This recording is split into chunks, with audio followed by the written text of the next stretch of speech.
read President Zelensky's latest proposal that was sent over yesterday? He's aware of it, yes. Ed.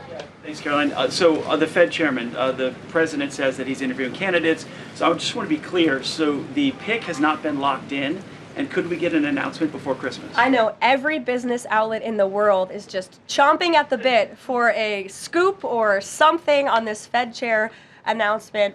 I'm not going to get ahead of the president. I know there's been a lot of reports about potential meetings this week with potential candidates. Look, as always, this is a decision the president himself is going to make. And I know there's a lot of reporting out there from anonymous sources who claim to know something. I would wait and see what the president himself does and announces, and I certainly won't be the one to get ahead of him on that. On the economy, can I ask you about it? Michael, go ahead. On the next Fed chair, does the president have an expectation that his pick will lower interest rates next year to his liking? I think the president has been quite clear about what he believes the Fed should be doing, which is lowering interest rates. I know there was a quarter-point reduction this past week, and the president was pleased to see that, but he thinks more should be done. Philip. Thank you, Caroline. On these advanced Nvidia H200 chips, why is the president willing to allow China to have access to one of America's chief technological advantages? Look, I will tell you just a couple of things. The president put out his own statement on this, which I do think highlights his exact thinking. What you see from the president on Truth Social is most of the time what you hear from the president behind closed doors privately.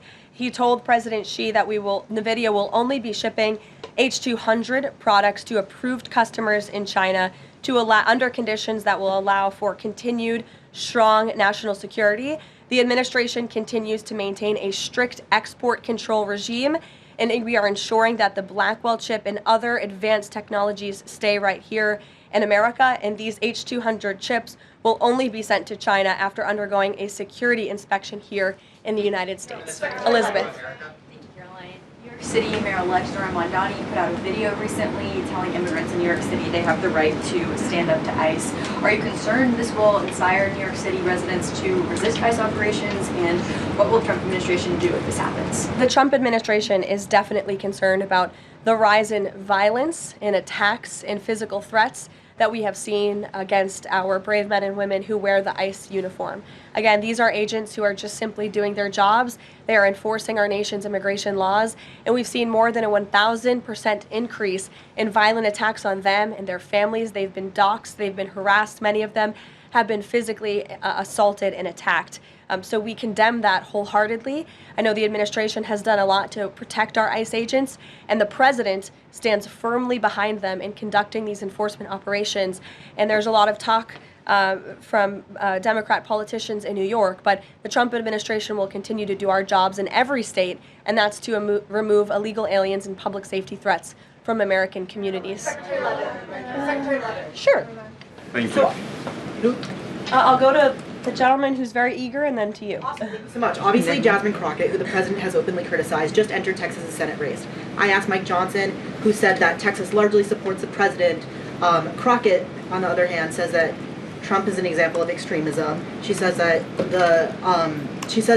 her support is a referendum on Trump. I'm curious to get your thoughts on this. And has Trump made any statements since she's announced her candidacy? Not to my knowledge, as you know, from the White House podium. As a government employee, I'm not privy to comment on future elections, but I do think the president has made his thoughts on Ms. Crockett quite clear, and I do believe he thinks she is wholly unqualified for the office that she is seeking.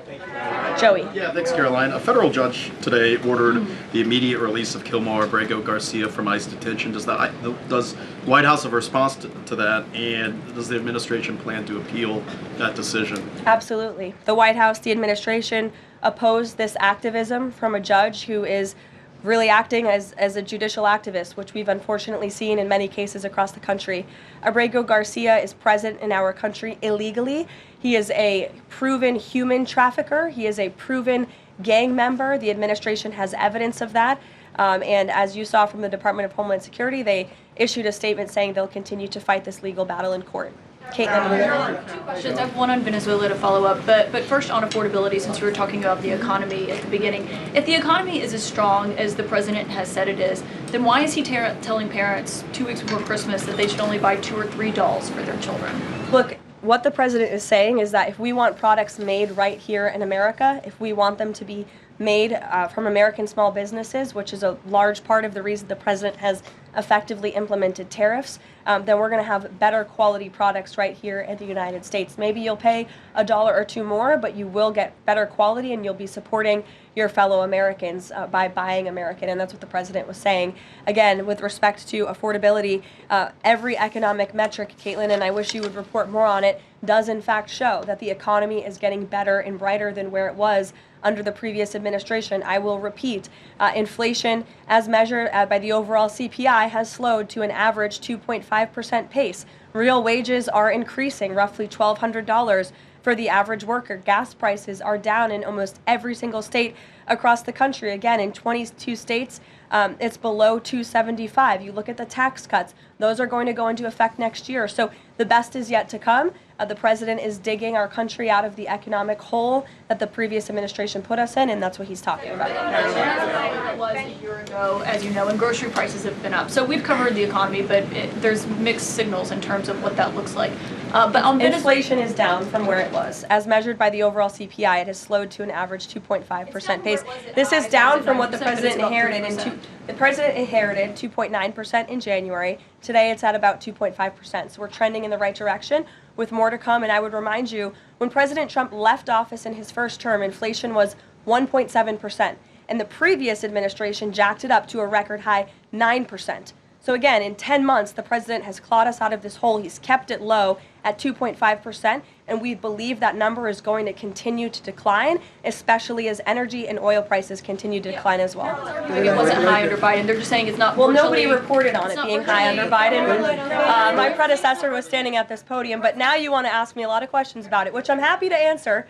But I will just add, there's a lot more scrutiny on this issue from this press corps than there was. Well, and the previous administration said that too. My predecessor stood up at this podium and she said inflation doesn't exist. She said the border was secure. And people like you just took her at her word, and those were two utter lies. Everything I'm telling you is the truth backed by real factual data, and you just don't want to report on it because you want to push untrue narratives about the president. Go ahead. Question on Venezuela, Karoline. I'm not going to take your follow-up. Go ahead. Does the White House is the White House optimistic about the upcoming redistricting vote in Indiana, and what happens if it fails? We'll see how the vote plays out. That's a political matter and, frankly, a legal one, and I won't comment on it here. Brian. Thank you, Caroline. I'm going to go back to the Fed. I have two topics I just want to address with you. The first one on the Fed. The president did say yesterday that he was meeting with Kevin Warsh. This is your favorite story in the world, Brian. It is our favorite story. The president said yesterday he was meeting with Kevin Warsh to talk about the Fed chair, like interview him for a Fed chair role. Can you just say how that interview went with him? I won't comment on private meetings without the president's approval to do so. Okay. And the second thing is on the Netflix Warner Brothers deal. The president did address this also yesterday. He said that he believes that the sale of CNN should be attached to that deal with Netflix or with Paramount if anything happens down the road with them. Can you just explain what the president's planning to do going forward to continue to make that case similar to what he made yesterday? Well, I think the president's comments yesterday about the sale of CNN and new leadership is evidenced by my exchange with the CNN reporter in this room. Their viewership has gone down, their ratings has declined, and I think the president rightfully believes that network would benefit from new ownership. With respect to this deal, he has great respect for both companies who are bidding against one another, and I won't weigh in any further than that. In the back, go ahead. Thank you.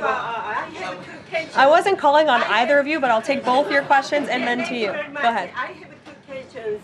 One is South Korea, one on the Japan. First question, the recent U.S.-South Korea trade fact sheet made no mention of agricultural product.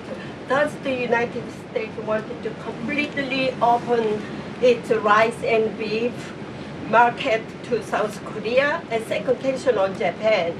China is using its military power. Okay, we'll leave it there. So covering a range of issues there is the White House Press Secretary Karoline Leavitt, that she always does, but we missed the top of it. We're going to turn that around for you and rerun the clip of Karoline Leavitt being asked what of that oil, where was it going after that oil ship was seized yesterday off the coast of Venezuela, and confirmation there that it was heading to the IRGC, so it was on its way to Iran. That's why they made a move on it, and also no call yet regarding Thailand and Cambodia yet. The president will presumably get to that as soon as he can.